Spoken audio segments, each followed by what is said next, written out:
Hello everyone, আমি নেহা চলে আসলাম আজকে একটা নতুন ভিডিও নিয়ে। দিনটা ছিল রবিবার। তো রবিবার তো ছুটির দিন, তোমরা সবাই জানো। সবাই তো আজকে বাড়িতেই আছে। তো ঘরের বউদের তো কখনো ছুটি থাকে না, ওদেরকে তো 24 ঘন্টা কাজ করতে হয়। তো আমিও চলে আসলাম সকাল সকাল। বাইরে দেখি বৃষ্টি হইতেছে। তো বৃষ্টি হইতেছে, কোনো কাজই করতে ইচ্ছা করে না। বাইরে বৃষ্টি হইতেছে, কোনো কাজ করতে ইচ্ছা করে না। তো বসে রইলে তো হবে না। তো চলে আসলাম।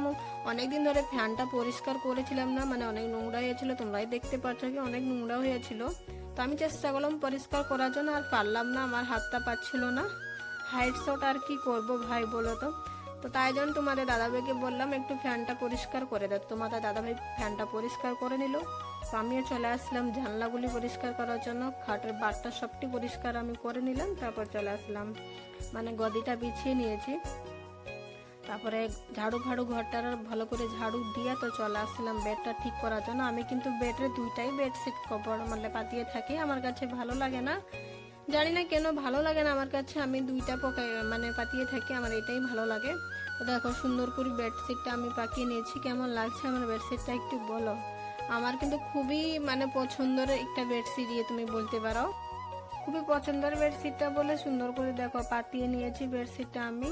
কেমন লাগছে আমার বেডশিটটা তোমরাই বলো। ঘরের কালার সাথে বেডশিটটা পুরো ম্যাচ করে নিয়েছে। এটাই ভাবছিলাম, মানে ঘরের কালার সাথে এটা পুরো ম্যাচ করে নিয়েছে। দেখো ফাইনাল লুকটা কেমন হয়েছে, আশা করুন ভালোই হয়েছিল। তোমাদের কাছে কেমন লাগছে একটু বলো। তো তারপর এক চুটকিরে দেখো আমি টি টেবিলটা একদম পরিষ্কার করে নিয়েছি। আমাদের বাড়িতে কিন্তু কোনো বাচ্চা নাই, কিন্তু তোমাদের দাদাভাই কোনো বাচ্চা থেকে কম না। তো ঘরটা পরিষ্কার করে মানে মোছা টোছা দিয়ে চলে আসলাম, স্নান কমপ্লিট করে নিলাম। তো বাইরে দেখি বৃষ্টি হইতে আসে, আর চুলটা ঠিকভাবে শুকতো না। তো ড্রাইটা একটু করে নিলাম চুলটা। তো এদিকে ড্রাইটা করে চলে আসলাম পূজা দিতে। পূজা কমপ্লিট করে চলে আসলাম চা করার জন্য। মানে অনেক বেলা হয়ে গেছে আজকে, রবিবার বলে কথা, অনেক লেট হয়ে গেছে আজকে। অনেক কাজই থাকে, তোমরাই বুঝতে পারছো, অনেক কাজ থাকে। সব কিছুর আমি তো ক্লিপ নিয়ে রাখেছি না। তো চাটা সবাইকে দিয়া এখন দেখি বাজার থেকে তোমাদের দাদাভাই চলে আসছে। বাজার থেকে সবজি টবজি নিয়ে সব কিছু চলে আসছে, মাছ মাংস সবজি নিয়ে সব চলে আসছে। তো আমি আগে চা টিফিনটা সবাইকে দিয়ে দিলাম। চাটা করে চা টিফিনটা সবাইকে দিয়ে দিলাম খাওয়ার জন্য। দেখো কি এনেছে বাজার থেকে, চিকেন চপ আর ডালের বড়া সবটি আনছে। তো আমি বিস্কিট চা দিয়ে খাইছি, বড়াও খেয়েছি, সবাইকেও দিয়ে দিয়েছি, তোমাদের দাদাভাইকেও দিয়ে দিয়েছি।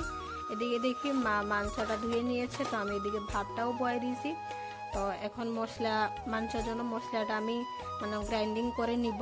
মানে বৃষ্টি দিনে কারেন্ট এতবার যাইতে আসছে, আর কি বলবো। আমি এই জন্য তাড়াতাড়ি করে আগে গ্রাইন্ডিংটা করে নিয়েছি, নয়তো শিলপাটার বাটতে হইব। আমার হাতটা খুব জ্বলে, আমি তাই জন্য আগেই মানে গ্রাইন্ডারটা করে নিয়েছি। দেখো গ্রাইন্ডারটা কমপ্লিট করে আমি কিন্তু মাংসটা মতলব মাখাই বই থাকি। তোমরা কি এভাবে করো কি না বলো। আজকে একটু মজার জিনিস দিয়ে মাংসটা রান্না করব, বাঁশকুড়োল দিয়ে রান্না করবো। দেখো বাঁশকুড়োলটা আমি আগে সিদ্ধ করে নিয়েছি। আমি অনেকদিন ধরে বাঁশকুড়োল খাইতে ইচ্ছা করছিল, তো বলেছিলাম শ্বশুরকে, তাই জন্য বাজার থেকে নিয়ে আসছে। বাঁশকুড়োল দিয়ে আজকে মাংস খাবো। তোমরা কি পছন্দ করো বাঁশকুড়োল দিয়ে মাংস? আমাকে একটু কমেন্ট সেকশনে জানাও। আর আমার